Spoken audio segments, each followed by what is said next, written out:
Salut à tous, bienvenue dans Microkids. Microkids qui vous emmène aujourd'hui visiter le train Sega. Au sommaire également le banc d'essai de l'Amiga 600, le nouvel ordinateur de Commodore. Non, t'inquiète pas, DJ Foster, il n'y a pas de souci. À l'ancien Amiga 500+, que vaut-il face aux Atari 520 et 1040 ST? Des réponses à ces questions tout à l'heure avec Jean-Loup Renaud, un des meilleurs spécialistes micro en France. Concours de scénario avec Overact. Overact vous met dans la peau d'un directeur d'une troupe théâtrale. Vous allez être chargé de trouver de nouveaux engagements, d'éviter les disparitions de comédiens et de gagner de l'argent. À propos d'argent, vous savez que le premier prix du concours de scénario est une bourse de 30 000 francs offerte par le ministère de la Culture. Le gagnant signera également une convention de développement avec Philips pour voir son jeu édité sur CDI, sur compact disque interactif Philips. Les fanzines avec les Commodore. C'est un fanzine qui en est à son 4e numéro. Il traite de Commodore 64. Il est particulièrement intéressant avec en particulier des photos couleurs, des tests et des bandes dessinées. Fanzine que je vous recommande, toutes les coordonnées sur le 3615 FR3. Tout de suite, on retrouve nos candidats qui vont s'affronter pour les 2 Mega Drive offertes par notre partenaire Micromania. Micro Kids. Stéphane et Grégory, ils viennent de Bischheim. Et dans l'équipe numéro 2, Pablo et David, ils viennent de Lyon. Stéphane et Pablo, est-ce que vous êtes prêts? Les mains en l'air. 3, 2, 1... Top, c'est parti. Nos candidats jouent pour la 3e semaine sur le jeu Robocode sur Amiga. Pas de chance. Notre héros James Bond doit pénétrer dans une usine à jouets et désamorcer une série de pingouins transformés en bombes meurtrières. Pour mener à bien sa mission, James Bond dispose de tout un arsenal de mouvements et en particulier d'une faculté surprenante à s'étirer sur toute la hauteur de l'écran. Stéphane et Pablo vont jouer pendant toute la durée de l'émission sur ce jeu. Le vainqueur fera marquer 5 points à son équipe et à ces 5 points viendront s'ajouter ou se retrancher les points des questions quiz. L'équipe gagnante remportera bien évidemment les 2 Mega Drive offertes par notre partenaire Micromania. Vous le savez, nos candidats jouent pendant 4 semaines sur le même jeu. Au cours de ces 4 semaines, celui qui marquera le score le plus élevé possible remportera un super cadeau, puisqu'il s'agit d'un Atari ST Micro Kids, un Atari ST livré avec Toki, avec Hudson Hawk et avec Robocop. Le meilleur score depuis le début de cette session, il a été établi par David qui habite Blois, et il était de 1 307 500 points, un score à battre. Vous le savez, si vous êtes de Microkids, le train Sega tourne en ce moment dans toute la France. Il vous permet de concourir pour le titre de champion de France sur différents jeux sur Mega Drive. J'ai joué sur Monaco Grand Prix sur Mega Drive. Mon score a été 10e. J'ai joué sur Sonic à la Mega Drive et je sais plus quel score j'ai fait parce que j'ai fait Game Over très vite. Comme j'ai classe, je joue pas très souvent, je joue le soir environ 1 heure comme ça, 2 heures, ça dépend. Si c'est en semaine, je joue une demi-heure à 1 heure, ou si c'est le week-end, je peux jouer de 1h30 à 2 heures. Mes parents sont tout à fait d'accord, mais si j'étudie quoi. Ça peut aller quoi, les résultats ils sont moyens mais ça va. Moi, je trouve que c'est dommage que beaucoup de parents disent que c'est nul, quoi. Vraiment. Jean-Loup, tu as testé l'Amiga 600, le nouvel ordinateur de Commodore. La première différence, celle qui saute aux yeux, c'est la taille de l'ordinateur. Eh oui, 20 cm de moins. On a fait sauter le pavé numérique qui se trouvait autrefois sur l'Amiga 500+, et on l'a réduit. On a réduit sa taille et son poids. Bien évidemment, il a fallu tasser, on a compacté, parce que les 2 machines sont identiques. Donc compatibles entre elles. Compatibles. Les jeux qui fonctionnent sur l'Amiga 500 fonctionnent sur le 600. Simplement, réduction donc de la carte qui compose l'architecture interne de l'ordinateur. Voilà, au lieu d'avoir des composants qui se fichaient dans la carte, on les a soudés. Donc il y a plus léger, moins cher et plus sûr. Plus sûr en quel sens? Parce que les soudures, évidemment, les contacts se font plus facilement. L'inconvénient, c'est que si ça tombe en panne, ça sera plus difficile à changer. Donc il y aura peut-être des problèmes de service après-vente. Puisque sur l'Amiga 500+, il suffisait d'enlever le composant défectueux et de le remettre, de remettre un bon composant. Là maintenant, soit on change la carte, soit on dessoude et on ressoude. Exactement. Donc plus de temps, mais en même temps plus de fiabilité. Une autre caractéristique essentielle de l'Amiga 600, c'est la possibilité d'avoir un disque dur intégré. Exactement. Un disque dur, c'est une grosse disquette qu'on met à l'intérieur qui permet d'avoir les capacités de 10, 20, 100 disquettes. Et ce disque dur, on ne l'avait pas sur l'Amiga 500+? On ne l'avait pas. On pouvait en ajouter un à l'extérieur. Ça coûtait 3 000 francs. Maintenant, on le met à l'intérieur ou on l'achète tout mis et ça coûte 1 300 francs. Alors, une taille réduite pour cet ordinateur, est-ce que ça signifie qu'il est moins puissant que l'Amiga 500+? Il n'est pas moins puissant, c'est le même. Ils font tous les deux 1 méga de mémoire. La mémoire, c'est le cerveau, l'espace de travail de l'ordinateur. C'est 1 méga. extensible à 2 mégaoctets sur l'Amiga 600. Donc on double la taille On du cerveau double la taille. de cette Amiga 600. Sur l'Amiga 500+, on peut le doubler, tripler, quadrupler, puisqu'on peut aller jusqu'à 8 mégas de mémoire.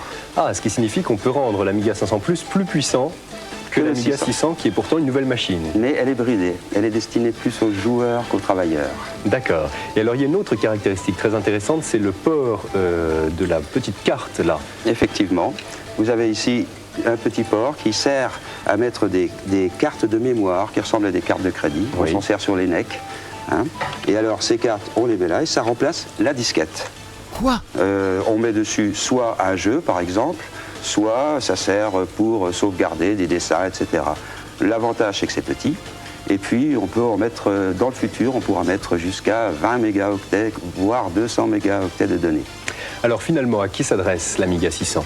L'Amiga 600 s'adresse aux joueurs ou à celui qui veut faire de la micro-informatique familiale, dessin, etc. Alors que l'Amiga 500+, lui, s'adresse plus aux fanatiques, aux purs et durs, celui qui veut partir petit pour aller vers une grosse configuration dans le futur. C'est ça, c'est-à-dire qu'on peut ajouter des périphériques, des extensions, Tant qu'on veut. tant qu'on veut. Le grand concurrent de Commodore, c'est Atari. Alors est-ce qu'il vaut mieux acheter un Atari 520 ST ou 1040 ST ou un Amiga 600? Bonne question, il n'y a pas de réponse. Disons que si on veut faire de la musique, il vaut mieux prendre un Atari. Si on veut faire du dessin, il vaut peut-être mieux prendre un Amiga, mais ça se discute. De toute façon, il faut prendre un micro-ordinateur, c'est toujours bon, et surtout pas une console. Mais toi, tu es partisan, tout à fait. Et oui, Le prix de l'Amiga 600? l'Amiga 600 vaut 3600 francs. L'Amiga 500 Plus en vaut 3000, moins cher, mais avec disque dur, l'Amiga 600 vaut 5000 francs. Un Amiga 500 Plus avec un disque dur, il faut compter au moins 6000 francs. Merci Jean-Loup, à bientôt pour d'autres tests de machines. Merci, au revoir Jean-Michel. Les shoot 'em up sont légion sur Mega Drive. Le Steel Empire de Hot B tire son épingle du jeu avec un look assez particulier. Regardez donc ce train. Les graphistes ont su tirer parti des capacités de la Mega Drive. Les décors dans un style proche de la BD ont du charme et ne nuisent pas à la clarté du jeu. Une note de 16 sur 20 pour le graphisme. Les animations sont fluides et rapides, même lorsqu'il y a un grand nombre de sprites présents à l'écran. Les sprites, ce sont les petits personnages ou les objets animés. Là encore, les programmeurs connaissent leur métier. L'animation décroche un bon 17 sur 20. Écoutez la musique.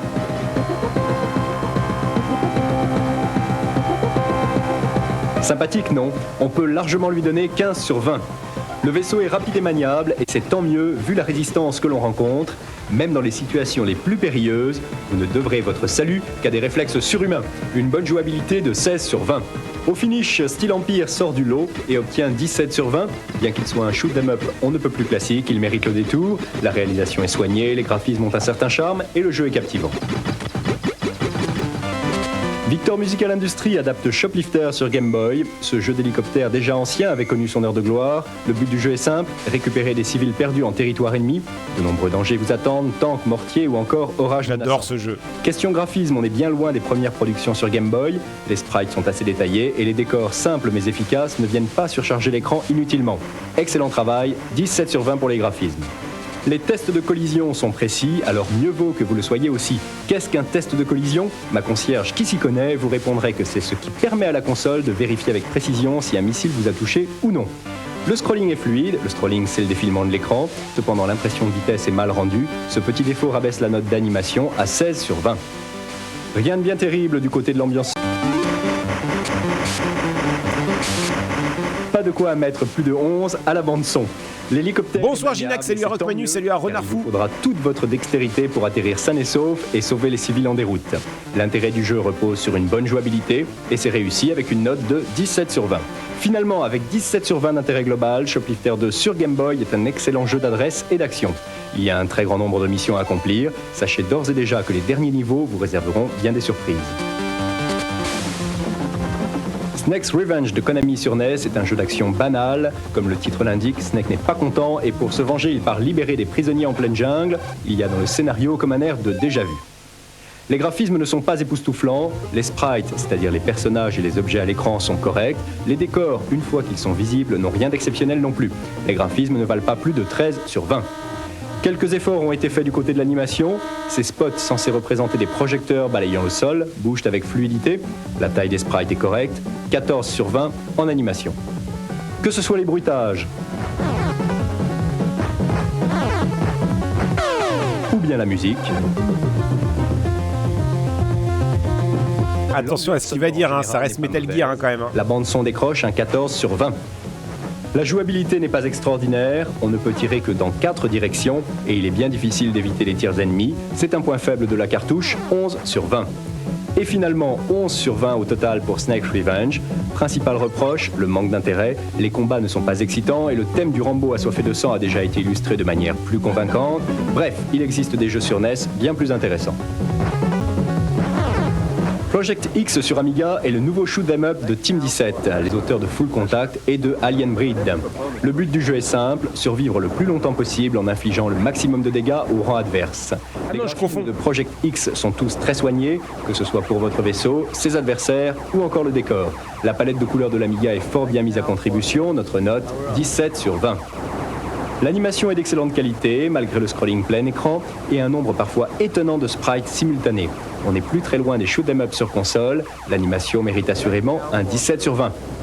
La bande sonore n'est pas en reste, une musique rythmée vous accompagne durant toute la partie, et de nombreux sons et voix digitalisées ponctuent l'action.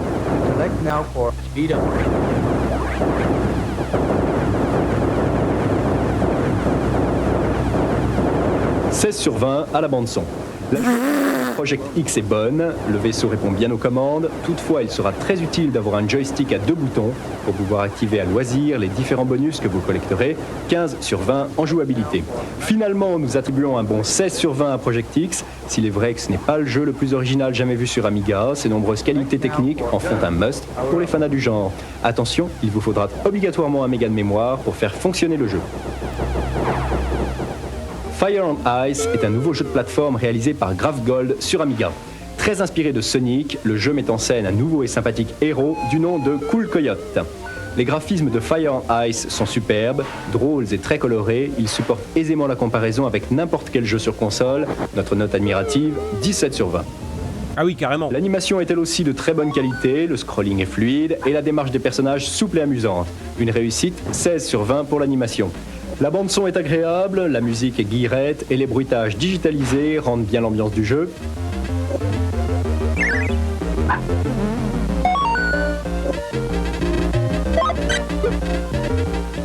Notre note, 15 sur 20. Salut à Noxar, salut à Damsou. Même si le jeu est un peu trop facile, Cool Coyote répond vite aux commandes, il y a de nombreux bonus et passages cachés. Vous pourrez même avoir un petit compagnon qui vous aidera à progresser, 15 sur 20 pour la jouabilité. Fire on Ice est sans conteste un très bon jeu qui mérite bien 15 sur 20 en intérêt. Dommage cependant qu'il soit si visiblement inspiré de Sonic et que sa durée de vie soit assez réduite. Un bon jeu malgré tout. Top jeux vidéo catégorie console avec 3 jeux signés Atari sur Console Lynx. En première place, Rigard. En seconde position, Stun Runner. Et en troisième position, Scrapyard Dog. 3 jeux sur Master System maintenant. Le premier, c'est Astérix de Sega. En seconde position, Donald Duck, toujours de Sega. Et en numéro 3, Super Kick-Off de US Gold. Top jeux vidéo catégorie micro. Numéro 7, Civilisation de Microprose sur PC. En 8e position, Robocop 3 d'Océan sur ST et Amiga. Et en 9e place, Special Force de Microprose sur ST et Amiga. Vous pouvez retrouver, vous le savez, le top jeux vidéo tous les jours sur Fun Radio avec 13. Nous approchons de la fin du championnat. À nos candidats quiz d'entrer dans la bagarre. Grégory et David, est-ce que vous êtes prêts ? Oui. Alors attention, la première question nous est envoyée par Michael qui habite Bruxelles. JVC et Sega ont lancé au Japon une nouvelle machine intégrant un lecteur de CD-ROM et une Mega Drive. S'agit-il de la Wonder Mega, de la Super Mega ou de la Mega Mega ?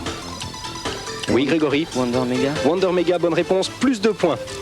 Deuxième question. Avec la NES était vendu le Zapper. Quel accessoire sera proposé aux possesseurs de Super NES ? Le Magnescope, le Futuroscope ou le Superscope ? Pas de réponse. Si, David ? Le Superscope. Le Superscope, plus 2 points, c'est une question de Pierre. Troisième question de François qui habite Dijon. Quel est le nom de Super Ghouls and Ghosts en japonais ? Shokadai, Mukarai ou Shomakaimura ? David ? Shokadai. Et non, c'était Shomakaimura. Moins 2 points, merci à Michael, Pierre et François pour leurs questions. Ils gagnent des abonnements à Tilt et à Console Plus. Quant à nos candidats qui s'affrontent sur le jeu Robocode, il ne leur reste plus que 10 secondes. Et merci NicoFly, 31e mois d'abonnement. La vidéo est en noir et blanc, oui, la couleur est partie avec la bande VHS. 2, 1, Stop, c'est Pablo de l'équipe numéro 2 qui remporte la victoire avec 779 900 points contre 735 140 points pour Grégory de l'équipe numéro 1. Pablo fait donc marquer 5 points à son équipe, 5 points plus 0 points des questions quiz. Cela fait donc 5 contre 2 points des questions quiz pour l'équipe numéro 1. C'est donc l'équipe de Pablo et de David qui remporte par 5-2 les 2 Mega Drive offerts par notre partenaire Micromania. Bravo. Pour les perdants, des bons d'achat d'une valeur de 400 francs chacun et des abonnements. On les applaudit aussi. C'était déjà du e-sport à l'époque, mais ouais, clairement. Des t-shirts, des pins clignotants et des compacts disques Micro Kids. Salut Narine Cosmique. Maintenant une Super Nintendo en jeu sur le 3615 FR3 rubrique Micro Kids. Pour la gagner, il suffit de répondre à ces 3 questions.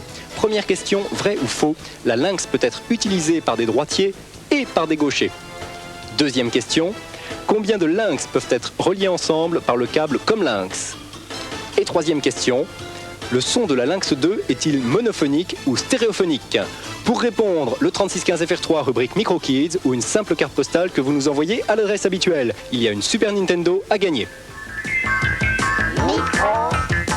Au banc d'essai de notre labo test, Astérix sur Super Master System, et c'est Grégory qui nous présente les résultats du test de son groupe. Alors, la note moyenne de graphisme. Alors 15 sur 20, les graphismes sont bons et assez variés. En animation. En animation, 14 sur 20, l'animation est bonne mais elle est trop répétitive. La bande sonore. Bande sonore, 13 sur 20, les sons sont agréables mais la musique est lassante. Et pour la jouabilité? La jouabilité, 13 sur 20, on prend vite le jeu en main mais c'est pas très bon. En intérêt global. En intérêt global, 16 sur 20, c'est un bon jeu que je conseille à tous les possesseurs de Master System. Toi, tu l'as beaucoup aimé. Oui, je l'ai noté 16 sur 20. Merci Grégory. Vous aussi, vous pouvez noter vos jeux sur le 3615 FR3 rubrique Micro Kids. Et cette semaine, c'est Golden Axe 2 sur Mega Drive. En graphisme, 14 sur 20. En animation, 14 sur 20. Le son, on l'écoute. Il ne mérite que 12 sur 20. Jouabilité, 15 sur 20. Et en intérêt global, 15 sur 20. Vos commentaires, un jeu super entraînant, les adversaires sont déments, dommage que les combats soient un petit peu répétitifs, et enfin un commentaire qui veut bien dire ce qu'il veut dire, on s'éclate bien la panse. L'astuce de cette semaine, elle concerne le jeu Shadow Dancer de Sega sur Mega Drive. Alors pour accéder au mode Practice, attendez la page de présentation, puis pressez simultanément les boutons A, B et C, puis Start pour démarrer. Avec l'option Practice, vous pourrez choisir librement votre niveau de départ et Shadow Dancer n'aura bientôt plus de secrets pour vous. C'est Tui qui habite Hermont qui nous a envoyé ce tips. Le score de la semaine, il nous est envoyé par Mathias Arlot qui habite Gif sur Yvette. Il a obtenu 96 202 960 points dans Lotus Turbo Challenge 2 sur ST. Bravo Tui, bravo Mathias, vous gagnez chacun une Lynx. Avant de nous quitter, je vous rappelle que tous les goodies Micro Kids sont disponibles sur le 3615 FR3 rubrique Micro Kids. Boutique Micro Kids. Mercredi prochain, Danny Bullock revient des États-Unis avec des avant-premières que personne dans le monde n'a jamais vues. C'est une émission à ne pas manquer. L'adresse de Micro Kids Tilt Console Plus, 913 rue du Colonel Avia, 75 015, Paris.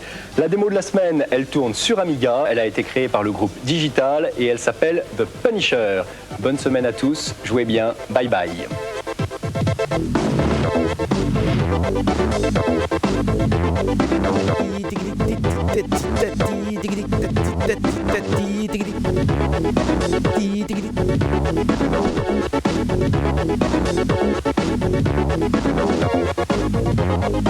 On dirait pas du Queen. Arrêtez avec ça, c'était Queen tout à l'heure. M'obligez pas à aller rechercher les développeurs. Faut qu'ils avouent.